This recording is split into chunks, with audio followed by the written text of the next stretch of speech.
Boa tarde a todos vocês de casa. Neste sábado você acompanha mais uma edição do Aconteceu na Semana da Vale TV. Confira os destaques de hoje. Acidente fatal é registrado em Pouso Redondo. Já está em andamento a terceira etapa da Rua Pascoal Conte, em Lontras. GAECO, Grupo de Atuação Especial de Combate às Organizações Criminosas, cumpre mandados de busca e apreensão em Rio do Sul. Prefeitura de Mirim-Doce assina decreto que intensifica a fiscalização nos estabelecimentos, já que por lá os números de casos do novo coronavírus só vêm aumentando. Tudo isso e muito mais você acompanha a partir de agora aqui na Vale.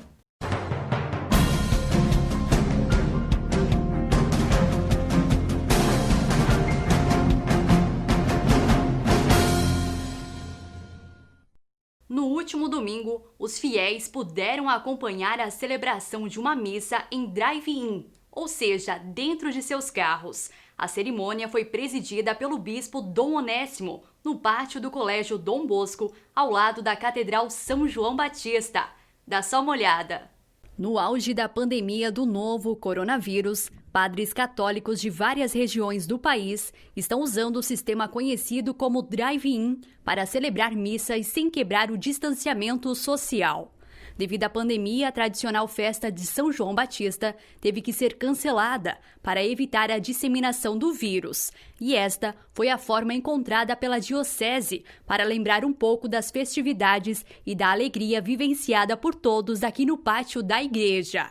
E nem o friozinho foi capaz de impedir os fiéis. Estima-se que mais de 100 carros participaram da celebração presidida pelo bispo Dom Onésimo. Após a missa, teve ainda a carreata com a imagem de São João Batista, que desfilou pelas avenidas da capital do Alto Vale, de quem o santo também é padroeiro. E é claro que não pôde faltar o conhecido buzinaço, em homenagem ao nosso querido São João Batista.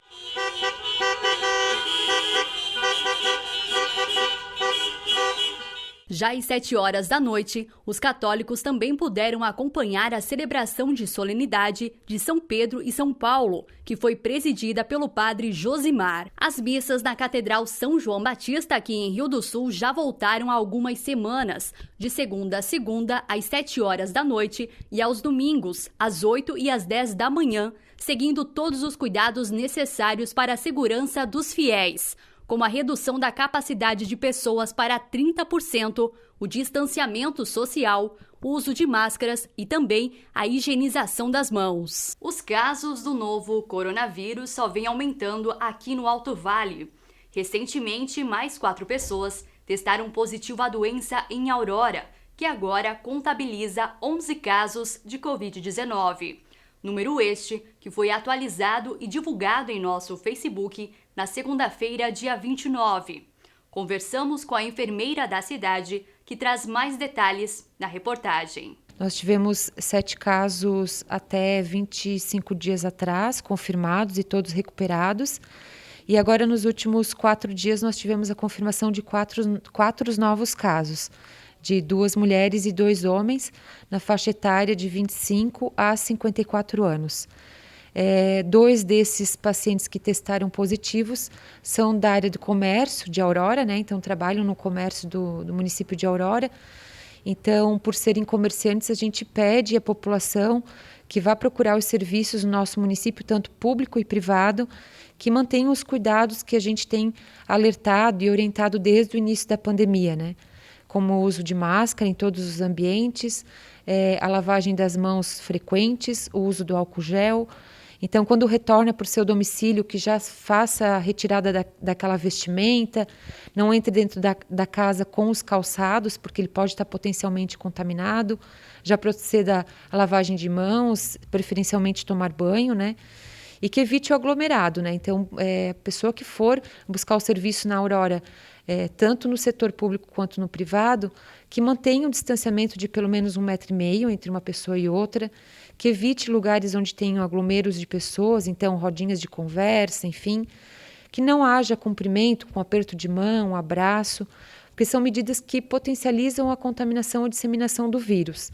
A gente também orienta que a gente ainda tem um decreto que prevê a proibição de festas, aglomerados, churrascos, joguinhos de futebol, né? Isso tudo para minimizar a circulação do vírus. Para intensificar os cuidados e a fiscalização na cidade, o prefeito Xandão assinou mais um decreto na manhã de hoje, que prevê o uso obrigatório de máscaras e evitar também a aglomeração, medidas restritivas para o enfrentamento ao novo coronavírus. Nosso município aí cada dia está aumentando mais os casos.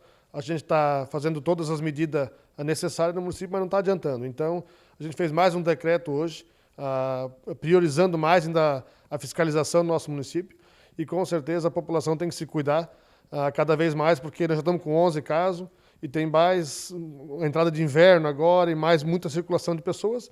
Então a gente está vendo mais um decreto aí, vendo junto com a polícia, junto com a Secretaria da Saúde, fazendo mais prioridade na saúde das pessoas. Então a gente comprou mais uns totem também, vão estar colocando na agricultura, na recepção do município, no postinho de saúde, para estar ajudando todo mundo. O decreto de fiscalização já está em vigor e deve ser seguido. Quem não obedecer às regras corre o risco de ser denunciado. Então, aquelas pessoas que observarem essas situações, elas podem proceder denúncia junto à Vigilância Sanitária do nosso município, que é o órgão fiscalizador, ou também para a Polícia Militar, que também, conforme decreto estadual, também pode fazer a autuação desses casos em que é verificado incoerências em relação à pandemia. Ana Paula também aproveitou para alertar a população, se caso sentir algum sintoma gripal, que procure a Unidade Básica de Saúde do centro. A unidade é aberta das 7 às 19 horas.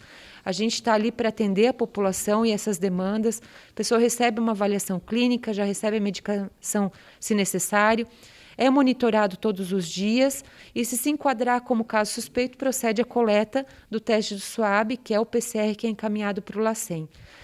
Alguns resultados estão saindo agora, depois de 10, 12 dias de coleta, porque o LACEN, que é o nosso laboratório de referência em Florianópolis, teve problema na aquisição de kits de processamento dos exames, então houve uma retenção de exames lá. Então, agora, nos próximos dias, pode ser que a gente vai ter um aumento no número de casos, porque a gente está com muito exame acumulado lá. Então, aqueles positivos que dariam em uma semana vão dar tudo em 2 dias, porque os resultados estão saindo agora, né? Então, a gente faz esse apelo à população: sintomas gripais, manter isolamento domiciliar, procurar a unidade de saúde e, se enquadrar como suspeito ou confirmado de Covid, que respeite o isolamento domiciliar. A gente não teve lockdown, não está em quarentena como teve no início, só que a orientação do próprio Ministério da Saúde e da Organização Mundial da Saúde é isolar aqueles casos positivos. Isso vai fazer diminuir a circulação do vírus. Pedir para a população se cuidar bem, porque a entrada de inverno agora, os idosos principalmente, está complicando. Muita gente jovem está pegando, muita população vai passar para os idosos em casa, então a gente pede uma prioridade para a população se cuidar, não sair na praça se não precisar. Se não precisar ir no mercado, não vá, pede para o seu filho ir, mas não saia de casa porque está ficando muito séria a coisa e pode levar até a morte de um dia para o outro, então é muito complicado. Na madrugada desta segunda-feira, perto das 4 horas, um grave acidente foi registrado no quilômetro 182 da BR-470 em Pouso Redondo. A colisão frontal envolveu um Fiat Doblô com placas de Ibirama e um caminhão de Jaraguá do Sul. No carro estavam 2 pessoas, um homem de 52 anos e uma mulher de 71. Com o impacto da batida, o carro acabou capotando e ficou parcialmente submerso, o que complicou o trabalho dos bombeiros.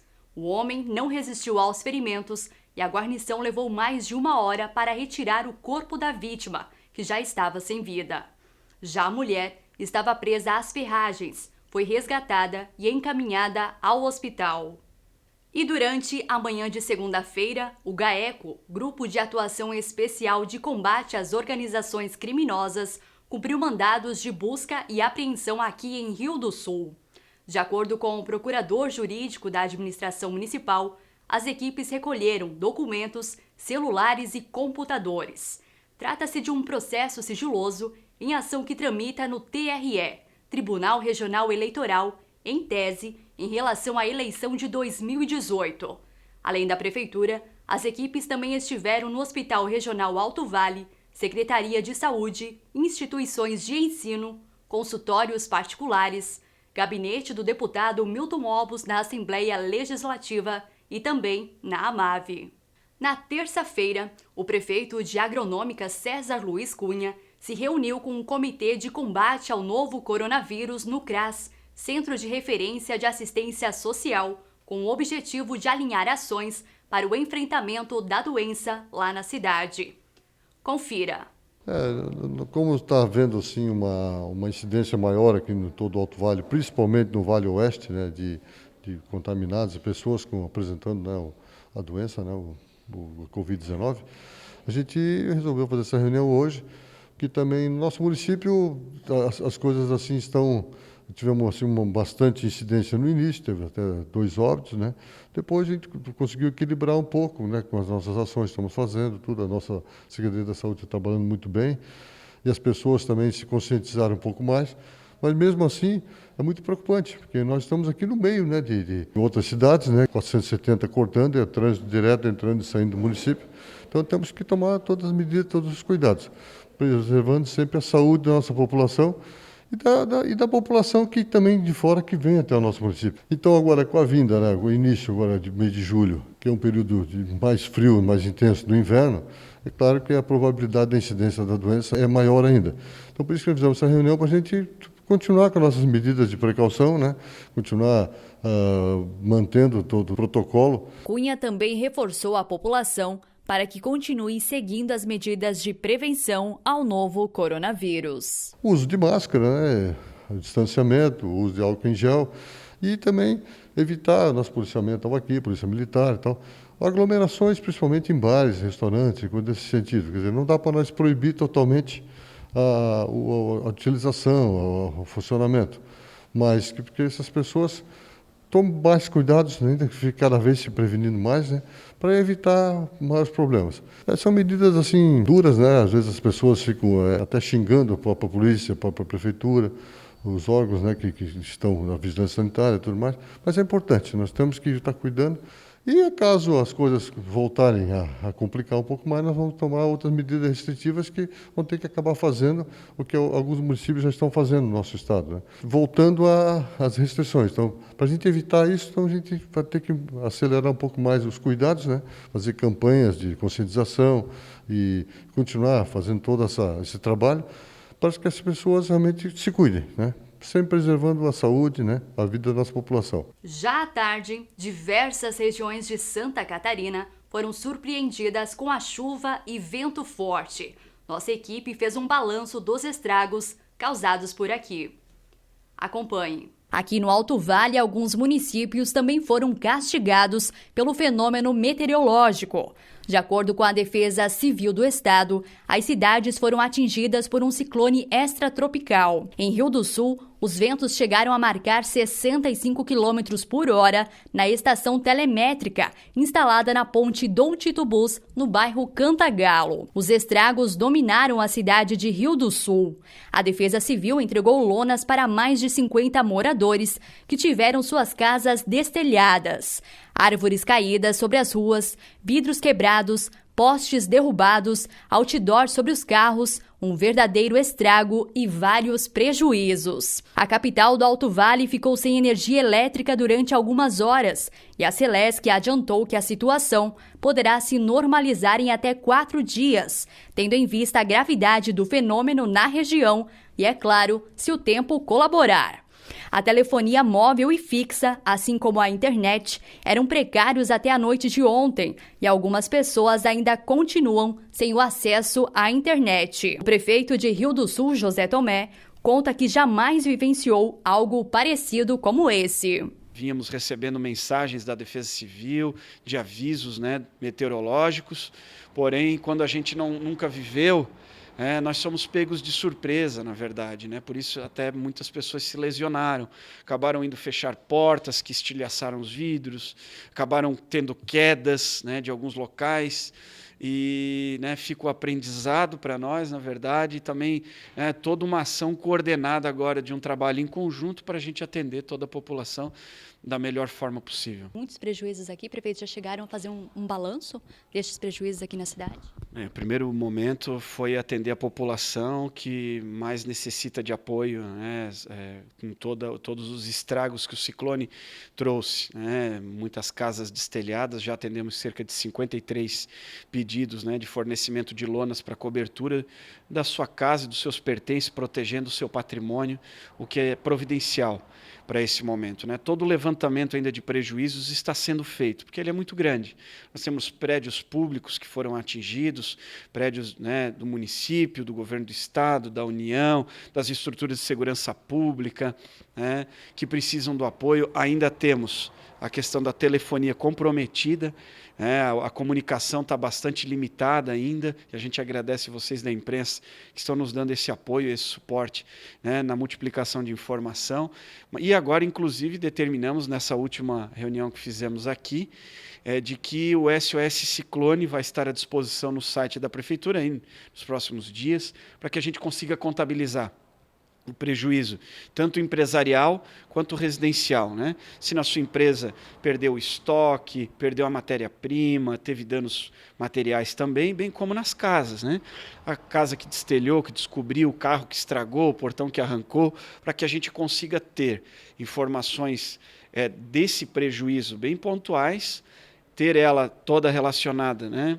Toda essa perda relacionada no decreto de situação de emergência que vamos buscar homologar junto ao governo do estado e à União, até porque tivemos perdas materiais, tivemos danos ambientais e tivemos danos, infelizmente, danos humanos, né? Pessoas que se lesionaram durante o evento, né, do ciclone, e que agora a gente vai buscar apoio, né? Apoio para recobrir as casas, conseguir mantimentos, colchões, né, que poderão ser doados principalmente às pessoas que mais precisam. Todo um trabalho intenso agora que não para que a gente consiga, né, restabelecer tudo o mais rápido possível. Essa é a grande meta. Por mais difícil que seja, né, por mais o volume de perdas aí seja em partes baixas ou altas, diferente de uma enchente, por exemplo, a gente agora está trabalhando para atender todos, né, e resolver as questões, os gargalos, os problemas causados o mais rápido possível. E mais cidades aqui do Alto Vale também foram atingidas na tarde de ontem. Em Agronômica, recebemos algumas fotos das edificações da paróquia Nossa Senhora de Caravaggio, no salão paroquial, casa paroquial e também a cruz que estava no alto da torre acabou sendo derrubada com a força da chuva e do vento. Outros registros do ciclone vieram de Aurora. Casas foram destelhadas, plantações foram prejudicadas e eucaliptos também caíram sobre as estradas. Já a antiga sede da SDR em Taió também foi atingida pelo fenômeno. Em Ituporanga, árvores caíram sobre os carros. Em Lontras, eucaliptos também caíram nas estradas com a força do vento. Em Dona Ema, a Defesa Civil do município foi acionada para atender diversos casos, entre eles na Secretaria de Obras. Muitas quedas de árvores em diversas localidades, como Caminho dos Imigrantes, Serra do Uru, São Donato e Centro. Todas as árvores que estavam impedindo o tráfego de motoristas já foram retiradas das vias públicas. Por lá, também teve o destelhamento de casas. As cidades de Mirim-Doce e Dona Ema ainda continuam sem energia elétrica e sem sinal de telefonia. Agora fica o alerta para que em casos de temporais fortes com chuva e vento, é importante se abrigar em locais longe de árvores, placas, postes de energia e de outros objetos que de alguma forma possam ser arremessados. Proteja-se e fique distante das janelas. O município de Laurentino também foi atingido pelo ciclone extratropical na tarde de terça-feira. O prefeito Marcelo Tadeu Rocha esteve com a nossa equipe em alguns locais onde os estragos eram bem visíveis. E, segundo ele, jamais presenciou algo parecido como esse. Pois é, Jéssica, confesso que fiquei estarrecido quando este ciclone acometeu o nosso município de Laurentino, né? Como vocês podem ver, várias comunidades foram assoladas por este ciclone, vamos falar assim, né? E os estragos são bastante grandes, né? A gente está aqui na propriedade do senhor Vanildo Perini, né? Onde uma propriedade que foi bastante danificado. O vento forte passou aqui exatamente neste corredor onde a gente está, né? Inclusive derrubando esses postes, arrancando o telhado da casa dele, que a gente pode ver aqui, né? E também nas outras localidades do município. Serra Tumil também foi bastante danificada, né? A empresa Arte Quadros, onde teve uma parede toda arrancada e o telhado levantado devido à força do vento, né? Esta comunidade aqui de Baixo Amuado, Rua Prefeito José Tambosi, a gente está sem energia, né? Devido aos postes que foram arrancados. E não temos uma previsão exata da Celesc, até porque a gente sabe que foram muitos municípios em nossa região que foram acometidos por este ciclone, né? Então a gente pede aos moradores do município de Laurentino, a essas comunidades que a gente citou, que está sem energia, né? Que tenham um pouco de paciência. A Celesc vem fazendo um trabalho que merece aqui também o nosso elogio. Então aqui fica um agradecimento também especial, porque é fácil, né, Jéssica, a gente às vezes só criticar, né? E enquanto a gente estava dentro das nossas casas, dos nossos lares, os funcionários da Celesc estavam aí trabalhando para restabelecer a energia. Então acreditamos aqui que há uns 3 dias talvez a energia será retomada nesta comunidade aqui do Baixo Amuado. Estão fazendo já um levantamento a respeito desses prejuízos, prefeito? A nossa Defesa Civil, juntamente com o Departamento de Obras, assim que acalmou os ventos aqui na nossa cidade, nós já saímos com a Defesa Civil, a Secretaria de Obras, a Secretaria de Agricultura, o prefeito, o vice-prefeito, já passamos em todas as comunidades para fazer este levantamento. Ainda não temos a precisão de número de casas, comércios danificados, né? Redes de energia, como vocês podem ver aqui. Aqui temos uma sequência de 4 postes terem sido derrubados pelo vento, né? Mas no decorrer da tarde ou até amanhã pela manhã nós teremos exatamente os levantamentos, mas os prejuízos foram bastante grandes, né? Haja vista já tudo que a gente vem enfrentando neste exercício de 2020, com a pandemia, com recessão, né? E agora, infelizmente, este ciclone vindo a fazer grandes estragos aqui no município de Laurentino. Já está em vigor em Mirim Doce o decreto que intensifica a fiscalização nos estabelecimentos na cidade, já que por lá os números de casos de coronavírus só vêm aumentando. Nossa equipe, então, conversou com o prefeito Serginho, que traz mais detalhes na reportagem. A administração municipal de Mirim Doce, sabendo do aumento do número de casos do novo coronavírus na cidade, assinou um decreto que já está em vigor e que prevê a conscientização da população em relação aos horários de funcionamento, como também a fiscalização dos policiais nos estabelecimentos. Com certeza, né, o decreto 2442 de 24 de junho, então estabelece então das 7 às 7. Não é um toque de colher, mas mais ou menos é um aviso para o povo se cuidar, né? Então, bares similares, claro, o comércio trabalha até às 6, 5h30, então ele está fazendo a sua parte. Alguns mercados que vão até às 8, o posto de gasolina, mas então a turma está se cuidando, tá? Graças a bom Deus, todo mundo está se cuidando, todo mundo fez a sua parte. Não é da nossa vontade, mas infelizmente a gente tem que estar tomando também o protocolo que vem do federal e do estadual. A gente tem uma hierarquia de poderes e de valores, então a gente tem que estar tomando também a partir de tantos % da população atingida, que hoje estamos com 22 casos, né?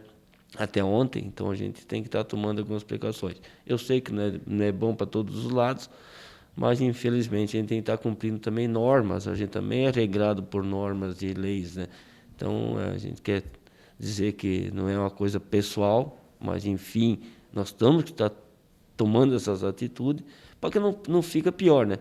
É melhor trabalhar das 7 às 7 do que daqui a pouco fechar totalmente como já teve. A gente fez o decreto, juntamente com a polícia, eles que determinaram então com o decreto estadual. Então eles fazem a parte de vigilância ou rondas, enfim, como queiram entender. Não tem multa, não tem nada, mas a gente pede que consciência, né? A gente está tentando o melhor para todo mundo. Serginho explica ainda que algumas medidas de prevenção à doença tiveram que ser adotadas na prefeitura, mas ele garante que o salário dos funcionários estão em dia. Esse ano parece que é um ano muito ruim, não só para a administração, mas para o povo em geral. Então parece um ano que, até minha mãe falou, parece que um ano que não está funcionando, não está valendo a pena. Mas, com certeza, todo mundo vai perder. Nós já perdemos mais de R$1 milhão, é 330 mil por mês que está deixando de vir, é 30%. Né? Enfim, a gente tem que estar lidando com isso. A folha de pagamento vai aumentar devido à queda na arrecadação e a gente tem que estar lidando com isso. Estamos conseguindo cumprir a folha, né? Não demos conta para ninguém, só cortemos gratificações e horas extras, né? A gente cortou isso, mas o salário, felizmente, então está sendo rigorosamente acordado, como a gente sempre fez. Então, graças a bom Deus, a gente tem um recurso bom, só que a gente tem que tomar cuidado. Então, a gente quer que todo mundo se ajude para que nós possamos, com certeza, de um prazo muito breve, estar saindo dessa aí para pôr melhor. A gente agradece a todos, né, que colaboram. Pessoas muitas pessoas não gostam, mas muitas pressionam para que isso seja feito. Então, tem dos dois lados. A gente está aí para fazer o melhor para todo mundo. E a Princesinha do Alto Vale também foi atingida pelo temporal na tarde de terça-feira. Olha só. Não atingiu todo o município, mas pegou a metade do município. Então, destruiu bastante a garagem da prefeitura, ginásio de esporte, escola, a Umbelina, que é 2 obras grandes que nós temos aqui dentro do município, mais o parque municipal lá, que nós temos um pavilhão grande do nosso parque municipal, também destruiu a metade. Temos um quiosque no município, no parque de exposição, também estragou bastante. Também temos um ginásio no Alto Rio de Engano, que é um bem do nosso município, que foi construído lá. Também deu um dano que nós estamos olhando aqui, também deu lá nessa comunidade, um estrago grande também na cobertura. Igreja também estragou bastante nessa comunidade. A agricultura não estragou, mas estragou gaipão, estragou casa, destelhou, arrancou gaipão. Então deu um dano grande na nossa agricultura, nos nossos agricultores. Já está em andamento a terceira etapa de pavimentação asfáltica da Rua Pascoal Conte, em Lontras. Ainda faltam 600 metros de extensão da rua, que em breve deve ser concluída. O prefeito Marcionei Hillesheim explica que todo o processo de finalização da pavimentação está sendo feita com recursos e maquinários próprios. No começo de 2020, a gente abriu licitação para a pavimentação dessa rua, onde não deu nenhuma empresa para concorrer e executar obras. Então, a partir daquele momento, a gente contratou um britador, britamos 5.800 metros quadrados de pedra, 4 polegadas, onde o município tem esse material para executar essa obra. E agora a gente vai executar ela com o nosso próprio maquinário, com nossos funcionários mesmo. Nosso objetivo aqui é, primeiramente, né, fazer a parte, deixar a pista plana, colocar tubulação, nossas próprias máquinas mesmos, e depois fazer a base. E contratar depois uma empresa, né, a licitação já está aberta, para comprar o asfalto, o vidro acabadora e rolos. Lembrar que quando a gente assumiu em 2017, a gente assumiu 18 parcelas da primeira parte da Pascoal Conte, onde o município pagou R$450 mil, que eram 18 parcelas, e a parte 2, né, um segundo trecho a gente já fez com uma verba do governo do estado de 2018 e pretende acabar agora a Pascoal Conte com um recurso próprio do município. Lembrar que não temos esse dinheiro em caixa. A gente tem uma quantia de verba guardada já para pagamento do 13º, né, que a gente sempre guarda, mas lembrar que a gente vai dar um jeito de fazer essa obra aos poucos, mas o meu objetivo é concluir ela ainda esse ano, se Deus quiser. Outra rua que vai receber os 200 metros de pavimentação asfáltica é a Oscar Schroeder, através de emenda parlamentar. Parte da rua vai ganhar ainda calçadas com acessibilidade e também nos próximos dias deve ser entregue aos moradores. Junto com a Pascoal Conte concluir essa primeira etapa aqui da Oscar Schroeder, onde aqui é a entrada principal do bairro Jardim Primavera. A segunda etapa aqui, a parte de cima, com emenda parlamentar, que está sendo executada nos próximos dias, será entregue à comunidade. Nossa meta, primeiramente, é só fazer a pavimentação asfáltica, futuramente calçada. E olha, os números de casos do novo coronavírus vêm constantemente aumentando aqui no Alto Vale. Por isso, todas as terças e sextas-feiras, nossa equipe faz a atualização dos casos de Covid aqui na região. Ficou interessado? Então procure o nosso Facebook valetv.online e fique bem informado. Foram estes os destaques do Aconteceu na Semana da Vale TV. Eu te espero no próximo sábado a partir do meio-dia. Um ótimo fim de semana a todos e até lá!